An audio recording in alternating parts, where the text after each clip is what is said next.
அனைவருக்கும் வணக்கம். வாழ்க்கையில் சில நேரங்களில் நம்மால் மட்டும் எல்லாவற்றையும் செய்ய முடியும் என்று நினைப்போம். ஆனால் உண்மையில் நம் வெற்றிக்கு பின்னால் பலரின் உதவியும் ஆதரவும் இருக்கும். அதை உணராத ஒரு சிறுமி எப்படி ஒரு நாளில் வாழ்க்கையின் மிகப்பெரிய பாடத்தை கற்றுக்கொண்டாள் என்பதுதான் இந்த கதை. கதைக்குள் செல்வதற்கு முன்பாக எங்கள் சேனலை சப்ஸ்கிரைப் செய்து பெல் பட்டனை அழுத்துங்கள். எங்கள் கதைகள் உடனுக்குடன் உங்களை வந்து சேரும். வாருங்கள், கதைக்குள் செல்வோம். நகரத்தின் அமைதியான பகுதியில் ஒரு அழகான வீட்டில் நிலா என்ற 10 வயது சிறுமி வாழ்ந்து வந்தாள். நிலா மிகவும் புத்திசாலி, பள்ளியில் ஆசிரியர்களின் செல்லப்பிள்ளை. எந்த போட்டி வைத்தாலும் ஆர்வமாக பங்கேற்பாள். ஆனால் அவளிடம் ஒரு பழக்கம் இருந்தது. எந்த வேலையாக இருந்தாலும் நானே செய்து கொள்கிறேன் என்று கூறுவாள். யாராவது உதவ முன் வந்தால் கூட அவளுக்கு பிடிக்காது. ஒரு நாள் பள்ளியில் அறிவியல் கண்காட்சி அறிவிக்கப்பட்டது. மாணவர்கள் குழுவாக சேர்ந்து ஒரு மாதிரி உருவாக்க வேண்டும். ஆசிரியர் மாணவர்களை 4 பேர் கொண்ட குழுக்களாக பிரித்தார். நிலா, அருண், தீபா, ரவி ஆகியோர் ஒரே குழுவில் இருந்தனர். நாம் ஒரு அழகான நீர் சுத்திகரிப்பு மாதிரி செய்வோம் என்றான் அருண். சரி என்றனர் மற்றவர்கள். ஆனால் நிலா உடனே சொன்னாள், நீங்கள் யாரும் கஷ்டப்பட வேண்டாம், நான் தனியாகவே செய்து விடுகிறேன் என்றாள். ஏன், நாமெல்லாம் சேர்ந்து செய்தால் இன்னும் நன்றாக இருக்கும் என்றான் அருண். வேண்டாம், எனக்கு தெரியும் என்றாள் நிலா. அடுத்த 3 நாட்களும் நிலா தனியாகவே உழைத்தாள். இரவு நேரம் வரை விழித்திருந்து மாதிரியை உருவாக்கினாள். கண்காட்சி நாளும் வந்தது. ஆசிரியர்கள் அனைவரும் மாதிரிகளை பார்த்தனர். நிலா தனது மாதிரியை மேசையில் வைத்தாள். ஆனால் திடீரென்று ஒரு பகுதி உடைந்து கீழே விழுந்தது. அவள் அதிர்ச்சி அடைந்தாள். அதை உடனடியாக சரி செய்ய முடியவில்லை. மறுபுறம் அருணின் குழு அனைவரும் சேர்ந்து உருவாக்கிய மாதிரி மிக சிறப்பாக இருந்தது. அவர்களுக்கே முதல் பரிசு கிடைத்தது. வீட்டிற்கு வந்த நிலாவிடம் அம்மா கேட்டார், என்னம்மா முகம் சோர்ந்திருக்கிறது என்று. பரிசு கிடைக்கவில்லை என்றாள் நிலா. ஏன் என்று கேட்டார். நிலா நடந்ததை சொன்னார். அம்மா அமைதியாக கேட்டுக்கொண்டிருந்தார். அருணும் மற்ற நண்பர்களும் உதவ முன் வந்தார்களா என்று. ஆமாம் என்றாள். அப்புறம் ஏன் மறுத்தாய் என்று கேட்டார் அம்மா. நானே செய்யலாம் என்று நினைத்தேன் என்றாள். அம்மா சிரித்தார். சில நேரங்களில் சேர்ந்து செய்வதுதான் சிறந்த வழி என்றார். ஆனால் நிலா அதை பெரிதாக எடுத்துக்கொள்ளவில்லை. சில நாட்கள் கழித்து ஒரு ஞாயிற்றுக்கிழமை நிலா வீட்டில் சலிப்பாக அமர்ந்திருந்தார். அம்மா, எனக்கு வீட்டுக்குள் அடைந்திருக்க பிடிக்கவில்லை என்றாள். அப்படியா, வா வெளியே ஒரு சுற்று போய்விட்டு வரலாம் என்றார் அம்மா. நிலா மகிழ்ச்சி அடைந்தாள். சிறிது நேரத்தில் இருவரும் காரில் கிளம்பினார்கள். நகரத்தை தாண்டி கிராமப்புற சாலைகளில் பயணம் தொடர்ந்தது. பசுமையான வயல்கள், தென்றல் காற்று, மரங்களில் பாடும் பறவைகள் அனைத்தையும் ரசித்துக் கொண்டிருந்தாள் நிலா. அம்மா, இன்னும் கொஞ்ச தூரம் போகலாமா என்று கேட்டாள் நிலா. சரி என்று அம்மா காரை மேலும் முன்னோக்கி செலுத்தினார். சில நிமிடங்களுக்கு பிறகு ஒரு குறுகிய பாதை வந்தது. ஒரே ஒரு கார் மட்டுமே செல்லக்கூடிய வழி. திடீரென்று கார் நின்றது. பாதையின் நடுவே ஒரு பெரிய பாறை கிடந்தது. அம்மா, நான் கல்லை நகர்த்துகிறேன் என்றாள் நிலா. உன்னால் முடியுமா என்று கேட்டார். கண்டிப்பாக முடியும் என்று கூறி கீழே இறங்கினாள். கல்லை பிடித்து தூக்க முயன்றாள். அது அசையவே இல்லை.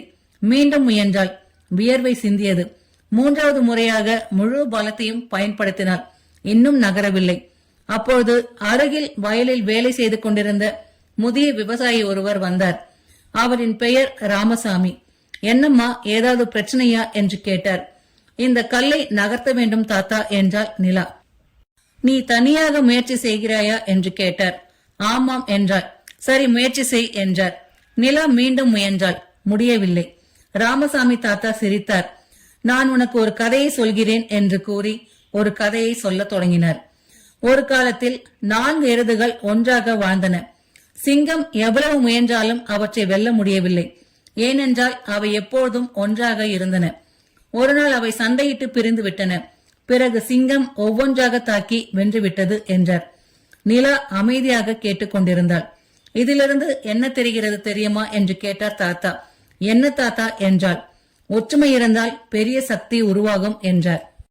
அவர் மேலும் சொன்னார், பல வருடங்களுக்கு முன்பு எங்கள் கிராமத்தில் ஒரு ஆறு இருந்தது. அதை கடக்க மக்கள் மிகவும் சிரமப்பட்டனர். ஒருவர் தனியாக பாலம் கட்ட முயன்றார், முடியவில்லை. ஆனால் ஒரு முழு கிராமமும் இணைந்து வேலை செய்த போது சில மாதங்களில் பாலம் கட்டப்பட்டது என்றார். அப்போது அம்மா அருகே வந்து கேட்டார், நிலா, உன் முழு வலிமையும் பயன்படுத்தி விட்டாயா என்று. ஆமாம் அம்மா என்றாள். நிச்சயமாக என்றார். ஆமாம் என்றாள் நிலா. அம்மா சிரித்தார். இல்லை என்றார். ஏன் அம்மா என்று கேட்டாள் நிலா. நான் உன் அருகில் இருந்தேன், தாத்தாவும் இருக்கிறார், எங்களிடம் உதவி கேட்டாயா என்று கேட்டார். நிலா அமைதியாக நின்றாள். வலிமை என்பது உடல் வலிமை மட்டுமல்ல, மற்றவர்களின் உதவியையும் சரியாக பயன்படுத்துவதுதான் உண்மையான வலிமை. உதவி கேட்பது பலவீனம் அல்ல, அது அறிவு என்றார் அம்மா. அந்த நேரத்தில் அருகில் இருந்த 2 இளைஞர்களும் வந்தனர். நாங்களும் உதவுகிறோம் என்றனர்.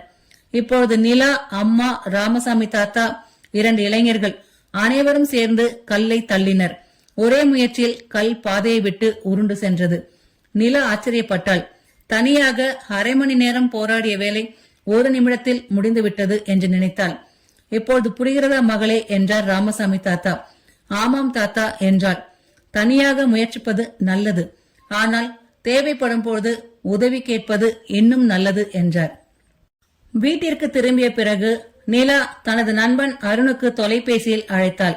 அருண், சொல் நிலா, அன்று நீ சொன்னது சரிதான். எது? ஒன்றாக வேலை செய்தால் வெற்றி எளிதாக வரும் என்றது. இப்பொழுது எனக்கு புரிந்துவிட்டது என்றாள் நிலா. அருண் மகிழ்ச்சியாக சிரித்தான். அதன் பிறகு நிலா மாறத் தொடங்கினாள். பள்ளியில் நண்பர்களுடன் சேர்ந்து வேலை செய்தாள். வீட்டில் உதவி தேவைப்பட்டால் கேட்டாள். மற்றவர்களுக்கும் உதவத் தொடங்கினாள். ஒரு நாள் மீனா ஆசிரியர் வகுப்பில் கேட்டார், உண்மையான வலிமை என்றால் என்ன என்று. பல மாணவர்கள் பல பதில்கள் சொன்னார்கள். அப்போது நிலா எழுந்து நின்றாள். தனியாக எல்லாவற்றையும் செய்வது வலிமை அல்ல ஆசிரியரே.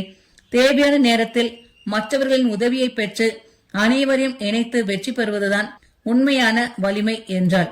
ஆசிரியர் புன்னகைத்தார். மிகச் சரியான பதில் என்று பாராட்டினார். அன்றைய தினம் நிலா ஒரு கல்லை மட்டும் நகர்த்தவில்லை, தனது மனதில் இருந்த அகந்தையையும் நகர்த்தினாள். வாழ்க்கையில் சில வெற்றிகள் தனிப்பட்ட முயற்சியால் கிடைக்கும், ஆனால் மிக பெரிய வெற்றிகள் ஒற்றுமை, ஒத்துழைப்பு மற்றும் பரஸ்பர உதவியால் மட்டுமே கிடைக்கும். உதவி கேட்பது பலவீனம் அல்ல, அது அறிவின் அடையாளம். ஒற்றுமையே உண்மையான வலிமை. இந்த கதை உங்களுக்கு பிடித்திருந்தால் லைக் செய்து நண்பர்களோடு ஷேர் செய்யுங்கள். மீண்டும் இது போன்ற சுவாரஸ்யமான கதையோடு உங்களை சந்திக்கின்றேன். நன்றி.